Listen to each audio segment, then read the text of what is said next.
Ketika Nabi Muhammad duduk bersama para sahabatnya, Nabi bercerita, kelak di hari kiamat ada seorang Nabi dari Bani Israel yang menghadap Allah tanpa membawa umat sama sekali. Yang dia bawa hanyalah sebilah pedang. Nabi itu bernama Syam'un al-Ghazi.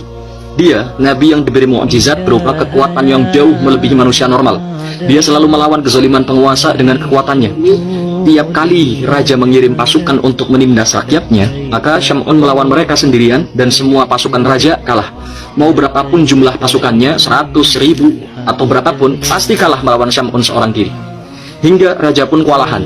Dia pun pakai cara licik. Diutuslah seorang pejabat untuk menemui istri Syam'un. Dia ditawari perhiasan sangat banyak, asalkan dia bisa mengikat Syam'un. Dia diberi tali besar. Malam hari saat Syam'un tidur, istrinya mengikat kaki dan tangan Syam'un dengan tali tersebut. Ketika bangun, dengan mudah Syam'un memutuskan tali itu.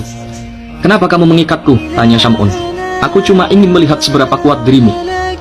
Besoknya, si istri melaporkan kepada utusan raja bahwa talinya gak bisa menahan Syam'un. Lalu, dia diberi rantai dan gembok. Malamnya, Syam'un diikat dengan rantai dan gembok, tapi juga dengan mudah bisa diputuskan rantainya. Dengan dalih yang sama, istrinya bilang, "Aku masih ingin melihat seberapa kuat dirimu, suamiku." Esoknya, rantai itu pun dikembalikan kepada utusan raja. Lalu, utusan raja pun menyuruhnya untuk menanyakan kelemahan Syam'un.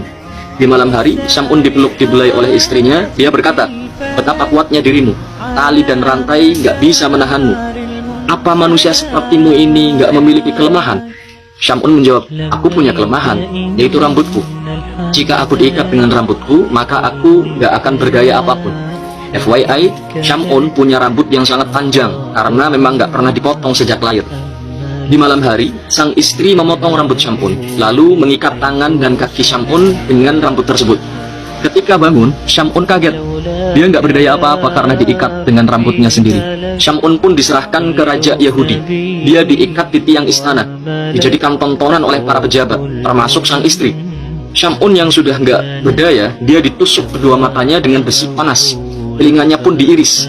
Dalam keadaan menyedihkan itu, Syam'un memohon kepada Allah, "Ya Allah, tolong kembalikan kekuatanku, dan sebagai gantinya, aku akan berjihad di jalanmu selama 1000 bulan tanpa henti."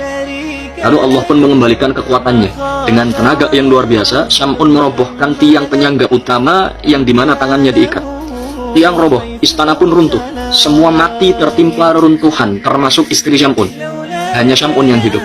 Dan semenjak itu, dia pun melakukan nazarnya. Siang dia berjihad merumpas kezaliman dengan pedangnya, malam dia habiskan untuk qiyamul lail. Begitu terus tanpa istirahat selama 1000 bulan. Setelah Nabi Muhammad SAW selesai menceritakan kisah Nabi Syam'un, para sahabat iri.